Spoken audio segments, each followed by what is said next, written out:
What's up, guys? Shuckle King here for my team analysis for MLBA Season 3, which stands for Major League Battlers Association. Now, this is a Pokemon Showdown league that is upload required, so all the 16 teams that you see listed there have to upload their battles once a week. They don't have to do team builders. I'll probably be doing the team builder and the battle in one video. This is also my first upload required league. So it's very cool. Shout out to Hat, who's a mod on the GBA Discord channel. He's running this league. And shout out to all the other coaches in this league that most of them have a lot bigger channels than I do. So it's cool to have this opportunity here. And also shout outs to a couple people that helped out with drafting, which were Quinn, Mio, and 6 Foot Hacks. And this league, I was drawn to it because it allowed some pretty broken stuff. Which I'll be showing you guys the doc later on. So it's very cool. It's a point-based league, so we have 120 points to spend on, and we also have 50 points. Like it's a separate thing for Z moves. So say Lander's T is 18 points on the doc, then if he's a Z move user, it's 18 out of the 50 points. So it's a separate point category for our Z mons. So that's a cool way to do it. 50 points is a lot, though, for a bunch of Z moves with all the broken stuff allowed, but we'll see here. Broken stuff allowed are also speed pass, so maybe I'll be trying to abuse that this season. We'll see. The very expensive Pokemon, I'll show you now, as we can see, range from like 20 to up to 30 points for Genesect. Some of them are crazy. If you get Genesect, that's a fourth year points gone right there. You need from 9 to 12 mons, so you can have a little bit of variety, as if you want a lot stronger mons, you'll be having less total mons on the team, so it's a cool way to build your team that way. I like that more than tiers, just because I feel like the pricing gives you better control of Pokemon in a specific tier. Like some tier 1s in general, tiering systems are probably not going to get drafted because they're not that good for tier 1s compared to most other Pokemon in that tier, but they'd be a lot better than a lot of the tier 2 Pokemon. So that's why I like this point format a lot better. So my position in the draft was 8 out of 16. So you guys know, I feel like the first positions are better. So this is okay. Not being towards the end, pretty much guaranteed it. I could get a mod that I wanted. And I had a list at the beginning of 8 mons that I felt like I really wanted to try out. And there were good mons as well that were below the 20 point mark, but generally the Pokemon that are 20 and higher were considered Pokemon that you don't normally see. The big one being a Genesect. But the 8 Pokemon I were trying to grab for, because I knew one of them was going to be available because I had the 8th pick. Deoxys Speed was one, which I'm in a somewhat of an Uber draft league, similar to this style where there's a couple broken ones, and Deoxys Speed has been doing so much work in my team. Even though it doesn't have a lot of kills, it's just so versatile. Just because of how fast it is, you only even have to invest any speed and you'll probably outspeed your entire opponent's team. Magearna is very cool. Blaziken with speed boost. So in this league you're allowed the Baton Pass speed, but not with Blaziken, which would make it even more broken. That would be the top Pokemon to get otherwise. But Blaziken with speed passes there, and that's cool with Z moves. Tapu Lele might be a little expensive, but something I want to try out to see if it's worth it with a Psychic Terrain, and maybe like a Mega Alakazam would be a cool combo. Mega Latias is cool right there. Mega Kangaskhan does not have Seismic Toss, so it's, I feel like, not as good. Aegislash is really cool. And I was cut off with Naganadel at 20 points and even Lando I at 19 points, which is a pretty good steal with Sheer Force.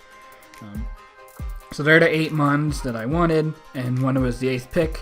All 8 of those mons were available. I don't even know how that happened, but I basically could choose whatever I wanted. And then I wanted to pick probably 2 of those mons.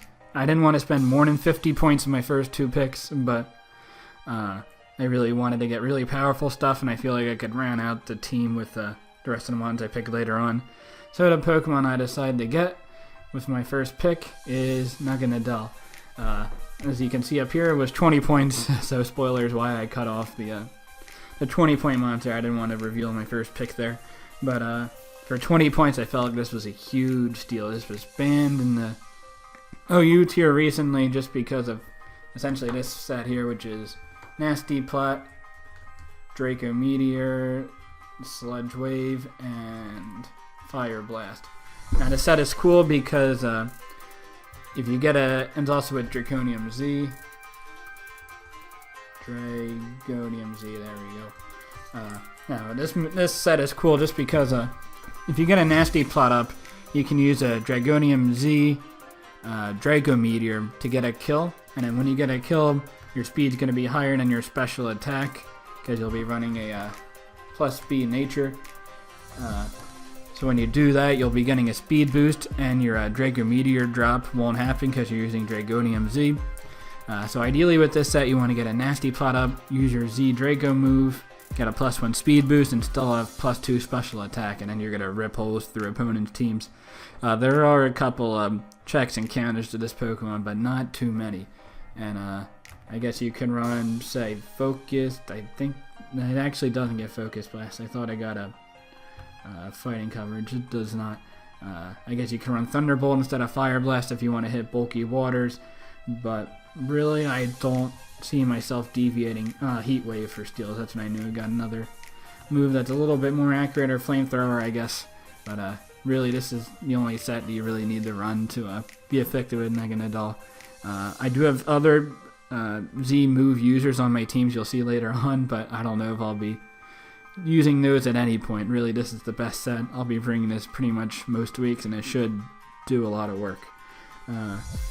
So the next Pokemon I picked was I wanted Magearna and ideally Lando T. They were both picked by my next pick, so I was not able to get Magearna, which I thought would have paired very well with Naganadel. But I got something also very broken at a fairly cheap price, I feel like. A 19-point Sheer Force Landorus Eye. With Life Orb, obviously he doesn't take the Life Orb damage from Sheer Force for all of his moves that have a side effect, mainly Earth Power, Rock Slide, Psychic, gets Poison coverage as well.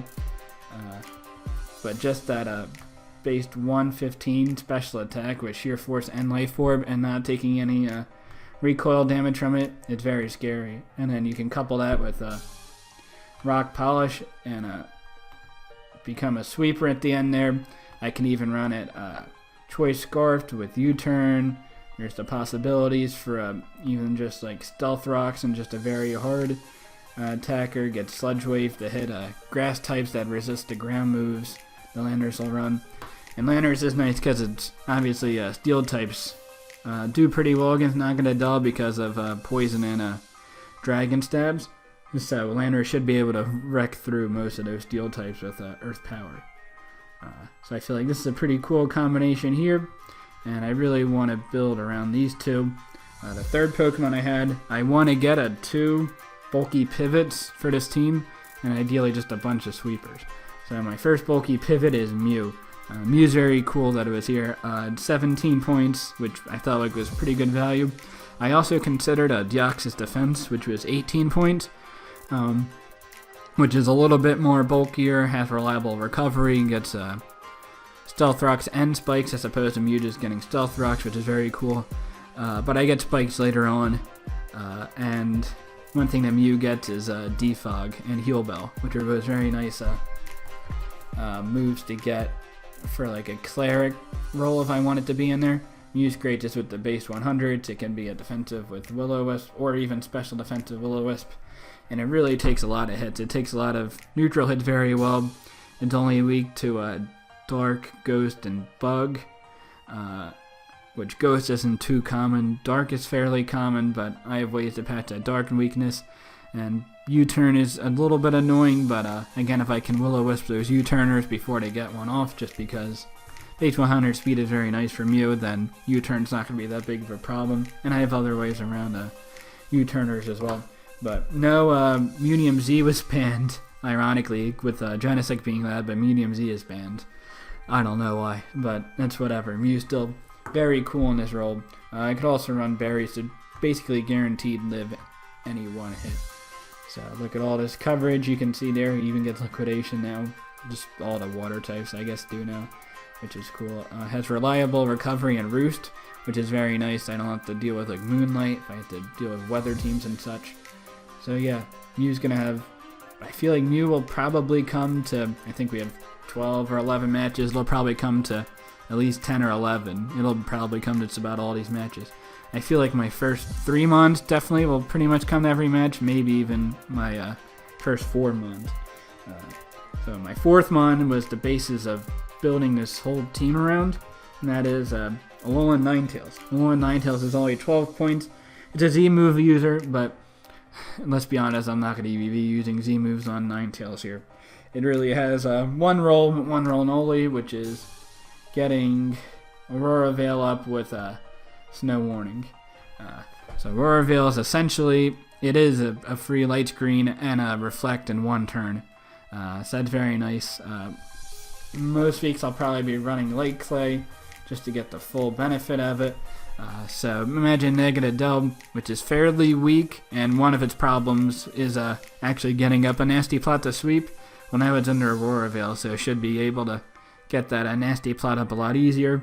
Landorus Eye, if I get a Rock's Polish up there, it should be taking pretty much any hit, even an Ice-type move. It should live unless it's very strong, like Life Orb based. Landorus Eye should live that and pretty much wreck your team at that point. So that's basically the reason of having a Alolan Ninetales. It's also nice that it's a fairy type, so if a dragon type is like Choice Scarfed into Outrage to try to revenge kill Naganadel before it sets up, then I can bring in a Alolan Ninetales, take out that dragon, and then Landorus Eye can go in and sweep at that point. And it also has Ice Stab, which is great to have against dragons and in general league format. Also Freeze Dry. It's cool to hit water types. Also gets a couple neat niche moves like Hypnosis and Encore. I can Encore something in that, say somebody wants to come in and defog my Aurora Veil up. Sure, I can Encore you into defog, and then at that point I can either stay in and get my Aurora Veil up again, predicting them to switch because I don't want to be locked in a defog, or I can switch out and Naganadel, predicting me to stay in Aurora Veil, and they'll just keep getting Encored into defog, and then I can get my Nasty Plot from there. So Alolan Ninetales is very cool mod. I was debating between these next 2 picks in the order I wanted to get them, one of them being a very cheap mod that I wanted to ensure was on my team. Because, spoilers, I'm only picking the minimum requirement of 9 Pokemon, because a lot of them are very high point values. So I wanted to make sure I got my lower point valued mons while I could. But I decided to get this mon here, Skarmory. Ideally, I did want a Rotom Wash. I felt like that would have paired very well with my team. I'm also a little bit weak to a bulky water, so Rotom Wash is nice in that regard. That was picked round 3 after Mew, so that's fine. I have Skarmory here. Skarmory is fairly straightforward as a defensive mon, maybe one of the best defensive mons in the game. Gets Spikes, which is very nice. Whirlwind to take out any setup sweepers that happen there. Skarmory is also my pseudo rock resist because I don't have one on my team yet, and that's kind of nice to have. Even though it's neutral, I should be taking Stone Edges fairly easily just because of my high defense. And I guess if it's like special rock moves like from Mega Diancie Power Gem, that could be a little bit of an issue. But I'll have a ways around that. I'm not too worried. I do pick up another special defensive rock resist later on in the draft. So that's pretty straightforward. It also gets defog, which is cool to get rid of rocks if I want to. Get Stealth Rocks of his own. Reliable recovery again. You having reliable recovery as opposed to like Moonlight to be affected by hail is nice to have. So that's why I picked Skarmory up there as my second bulky pivot for this team.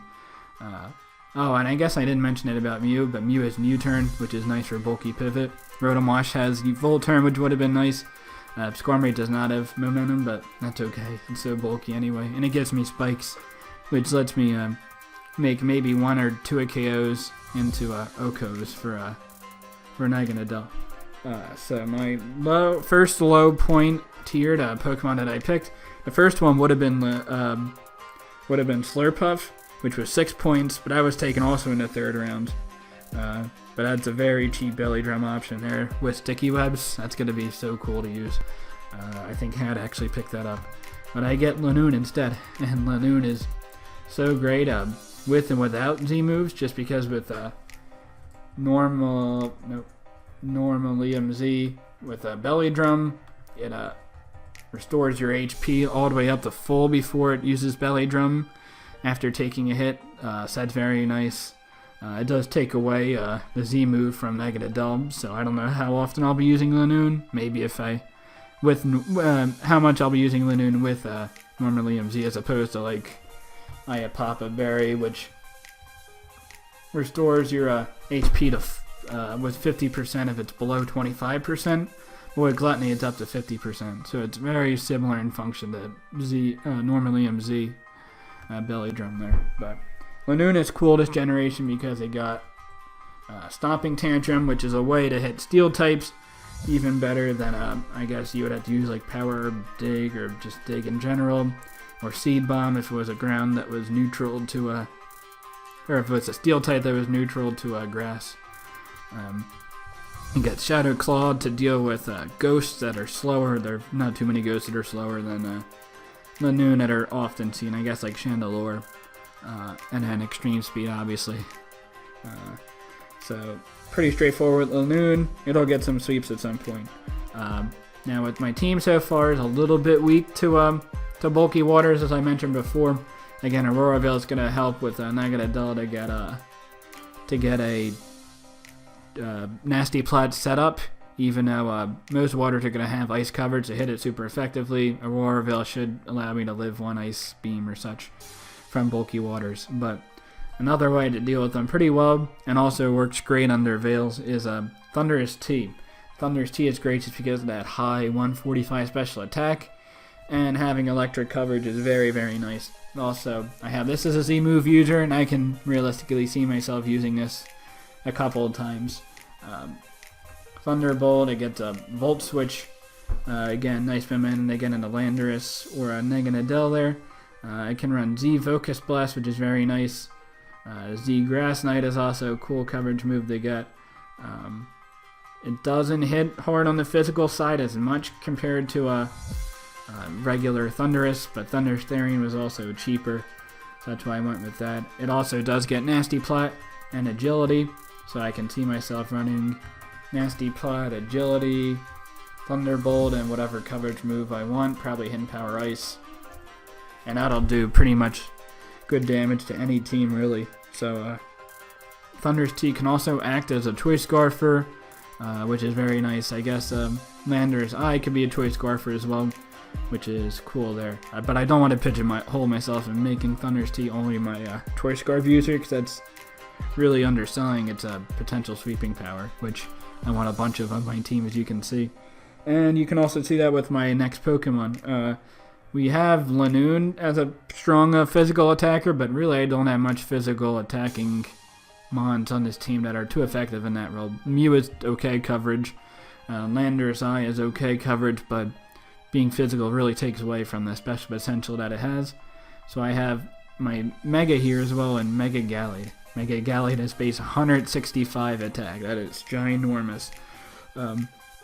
It's also nice that its special defense is very high. Its HP isn't that great, but having high special defense is very nice, and I can take special rock moves pretty well. I guess Mega Diancie's still a problem because of the fairy coverage, but I do have I should be able to get around that. Not too problem. Mega Diancie's not too big of a threat. But Mega Gallade has such great coverage. It has close combat. Drain Punch if I want a more defensive spread, or maybe Swords Dance with Drain Punch for longevity there. Earthquake isn't too useful just because of fighting coverage. Ice Punch is nice, knock off to hit Psychic types. Leaf Blade for super effective damage against bulky waters, and I don't want to lower my defense with close combat. Power Up Punch I suppose I could use as well. Rock Slide to hit flying types. Thunder Punch to hit flying types as well. Could be a Wish user I suppose. X-Scissor can also hit grass types. So we have a lot of coverage here, and also gets Sword Stance and Bulk Up as his setup moves. So Mega Galliod's a very neat Pokemon. So my last Pokemon that I picked, I only have 3 points left. Not much left. I did consider a 1-point Pokemon, but the only 2-point Pokemon that I felt was worth it was Electrode. And I do have Thunder's T in that role, so I figured I didn't want to get Electrode plus the 1-point Mon that I want, though I could consider that later on in the year. But I do like this last Mon I have in Kingler. Kingler has very terrible special defense, but his physical defense is definitely passable, can definitely live a physical hit pretty well. And what's cool with this Mon, similar to a Thunder's Therian, it has agility and sword stance. But what's cool with Ultra Sun and Moon, it gets a sheer force, and it gets a good move to abuse that with and liquidation. So I can run Life Orb Liquidation here with liquidation, agility, sword stance, and probably like return. Water and normal does pretty good all-around damage to most teams. There's not many resistances to that. I can run Knock Off in that role, Rock Slide to get the boost, Super Power if I need to hit a Steel type harder than with the water move. X-Scissor can also hit grass types. So Kingler is very cool in this role here. I could also run just like a Choice Banded set, Choice Scarf maybe not, but Kingler is not going to come to too many matches, but it's a very cool wall breaker in that regard. And under Veils, it can get up in agility pretty easily on physical defensive mons. So this is the team I have right here. I'm pretty excited to use it. I should be having my first battle pretty soon. I'll have that uploaded next week or so. So until next time, later guys.